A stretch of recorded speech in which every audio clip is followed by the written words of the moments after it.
Hello, very good evening to all of you. It's an honor for me to come here. It's a privilege for me to come here and share my story with all of you. In the afternoon today, I had a very interesting conversation with my neighbor. When I told her that I was invited to Rotary Club and I was doing a speaker session for them, it was very interesting because the response I got was, "Really? What are you going to tell the senior citizens?" That was a moment of time that I actually had a thought struck in my head that it's true, I'm half the age of almost most of the people here. And what is it that I'll be able to share that you already don't know? Something that you've already gone through, you've experienced your journey and have a fulfilled life. And that took me back to one of those days in the ICU, which I'll come and share the story of. But it took me back to that thought of mine that the Pradnya there, who was a 35-year-old girl who's done everything in life, has not experienced that.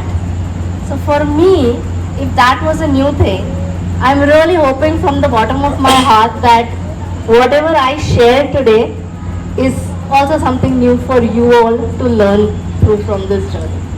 To give you a little bit of an idea of where I come from and why Uncle talks so much about the 83 days of turmoil that I've had. Back in 2023 August was when I was detected with cancer, and at that point of time I had just quit my job and I wanted to become an entrepreneur. So I said, let's go and do something on my own and try and impact the larger audience rather than the audience that I cater to in a corporate organization. So I took that step, and within probably less than a year I was in a place where I was detected. After diagnosis, that's when we realized that it was actually stage 4 blood cancer. And that was a point of time that we knew things are not going to be easy from here on. But I think what really helped in the journey of that midst of having a confusion of having cancer and the will to survive, I think what really helped with me and mom, both of us, were that we held on to the belief that if you are prepared, you can do this. I think that's how the entire generation of my family who's been in the defense has gone to war with. Just prepare and go. Don't attach yourself to the outcome. If I'm going to think about the fact that what will happen, will I survive, will I stay, will I die, that's an outcome that I'm thinking about, which is anyways not in my hand. The only thing which is in my hand is to be prepared. I think that really helped through the journey also. When this happened, we prepared ourselves. Let's go through 12 sessions of chemo. The initial time periods of the chemo was really anxiety causing, because for me, I have been an extremely independent person. So even going to the washroom, I did not want anybody's help.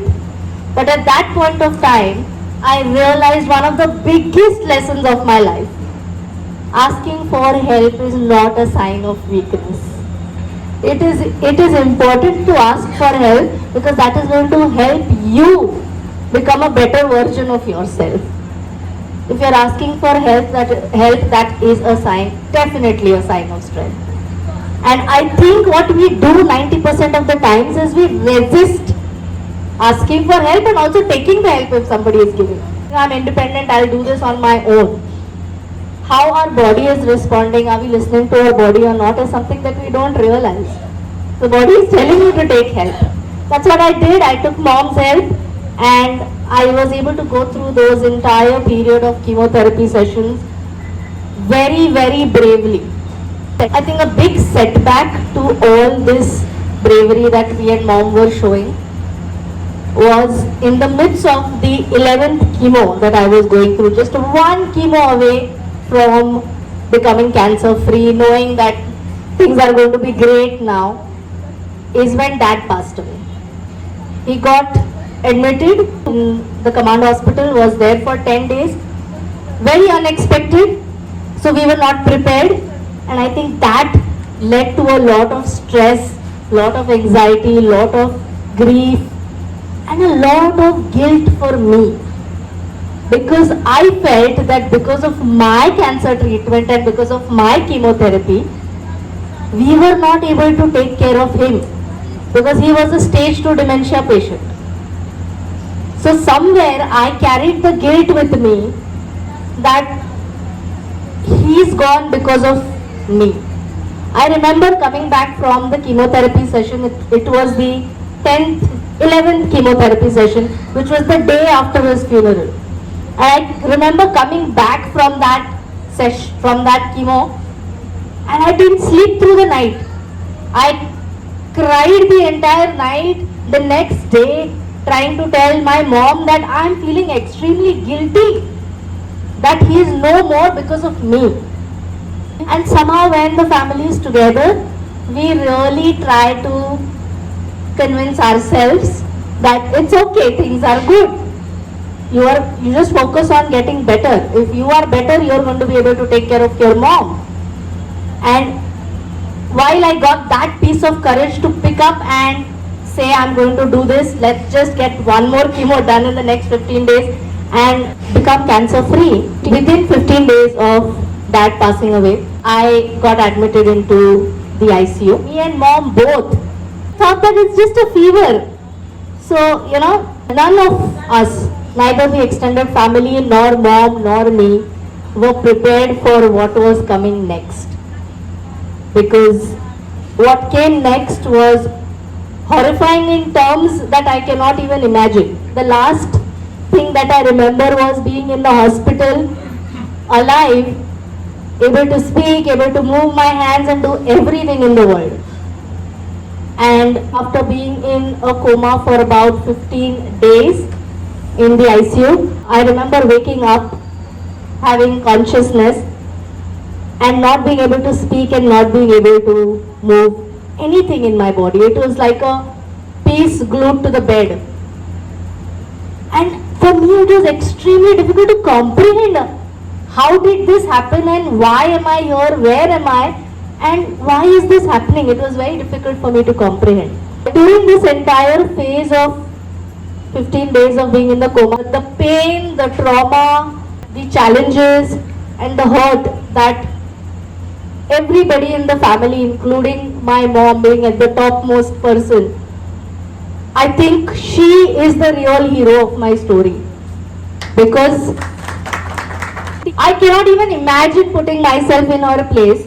It's not easy to lose your husband and then in the 15 days of time period be on the brink of losing your own child, which is even more traumatic.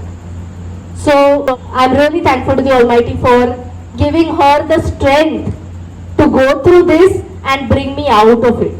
While I did my job of having a good willpower and doing everything, I think her job was even more difficult because nobody could feel more helpless than her. And I can only imagine how it must be for her. The moment you become conscious, your mind really interferes with your healing. Because there is constant noise, constant chaos in your head. Mind is trying to tell you so many things. And you are probably trying to do your best with what you feel is the best at that point of time. 83 days in the ICU. That was my time period. There was a moment of time that I felt, khatam karte, let's finish it. I can't fight this anymore because I don't have the strength to fight it. And to be honest, I think that's when I started recovering. When you are fighting too much, you are creating a resistance towards healing.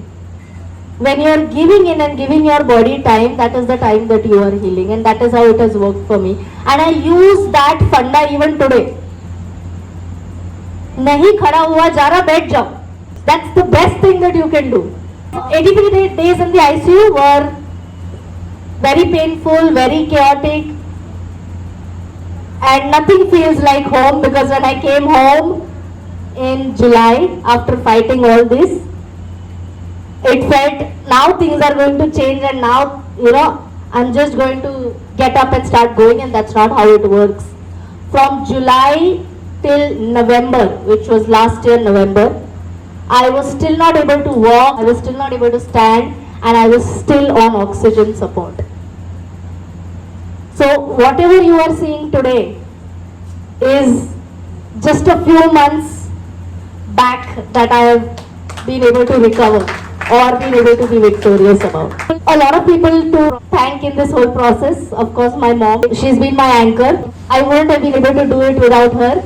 And I do want to share one of the things that was my biggest motivation factor. For 83 days, she has come into the ICU every day with a smile on her face and telling me that you are going to get out of this.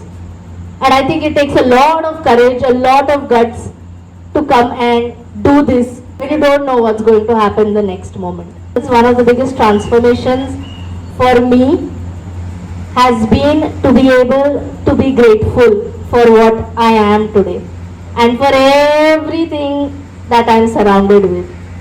It's such a great feeling to be getting up in the morning and knowing that you are alive and you are breathing. That's the only thing that I look forward to in the day. Rest, all other things seem so minor, seem so minuscule that the only thing that I look forward to, आप उठ रहे हो, आप सांस ले पा रहे हो और आप चल रहे हो. Every other problem seems extremely small in such scenario. We worry about traffic lag gaya. Oh, I missed the turn to mom's village. These are the things that we worry about. And can we be a little bit more grateful is what is my message through what I'm inspiring now. And I do counseling sessions, but I also do these talks where I go and talk to people about these small things that make a difference. No big milestones are going to help. Very small, everyday things that are going to help you live peacefully. One more thing that worked beautifully for me was being with nature. Very therapeutic. This last recovery, the only reason to come back to Devlali was to be with nature. And you can see the difference while I'm talking. November is when I wasn't even standing up. And what nature has been able to heal, no medicine has been able to heal for me. So I think I realized the true value of the entire service that doctors and the nurses do. I really have to give that a big amount of credit to the nursing staff who bees with you for 8-9 hours of their day to take care of you and to give you not just medication but to also give you the motivation to tell you that, you know, that's it, you can do it. Just one more movement of physiotherapy, just one more minute of sitting on the bedside. These small things that made a difference definitely couldn't have been possible without the doctors and the nursing staff. I was on a ventilator for 83 days. So if the ventilator goes off, I'm off.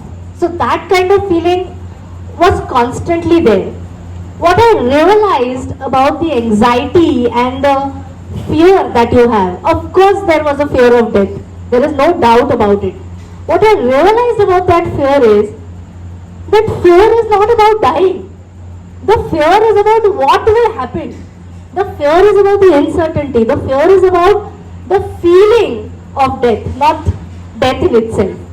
And if you are able to identify that difference of what you are feeling at that point of time, what is the fear of, it's a much better place to be able to deal with it. Everybody has their own ways of dealing with fear, and I oscillated big time. Sometimes I used to give in to the fear saying that no, it can't be there. That is when the people that care for me, the caregivers, they became my strength in that time of fear.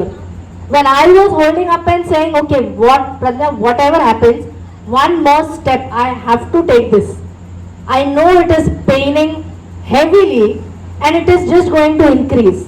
But take that one step, because it's going to pain. Whatever pained earlier was going to seem lower than what you're going to see pain, what is going to pain now. So I think that really helps, but you keep oscillating. And it's important to have that feeling, because transformation does not happen when you're on the bed saying, अब मुझे डर नहीं लग रहा है. Transformation happens in the journey that you experience, in the fear and overcoming the fear. And that is exactly what I experienced. Today I am here standing, smiling and talking is because of that journey that I have had. And it is full of fear. And courage will only come if you have fear. Courage does not come without fear. So today the fact that I am courageous because fear existed. The hospital really makes a big difference if you are able to take care of your caregivers.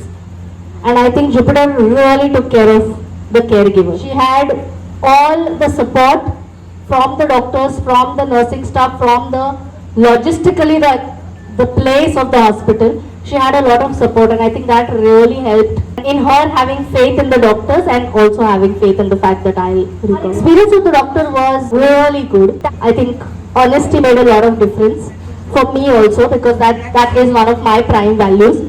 And the doctors being honest with me, coming to the ICU telling me, Pradnya, this is going to take time. You are not going to get out of the ICU tomorrow. This is going to take time. You have to take it slow. Just listen to what your body is saying. That's what the doctors told me, and that's what I did. My experience, my parents' experience have been really good with the hospital. The anxiety stays. That I would agree. Most of the time I'm anxious about a little bit of cough. Oh no. I have the fear of everything that may be related to it, like a caution went for me. I think what I did in the ICU was make peace with it. That if this has to happen, it will happen. But you got to give your body time to heal. You can't keep fighting this and resisting this. And that's exactly what I did. And a lot of people tell me that is giving in to fear. Maybe it worked for me. Every individual is different. How it works for them is something that they should focus on. One of the things that I did and said when I started walking was, Mom, the first time I step out of the house after I start walking is go to the hospital. Go and meet the doctors.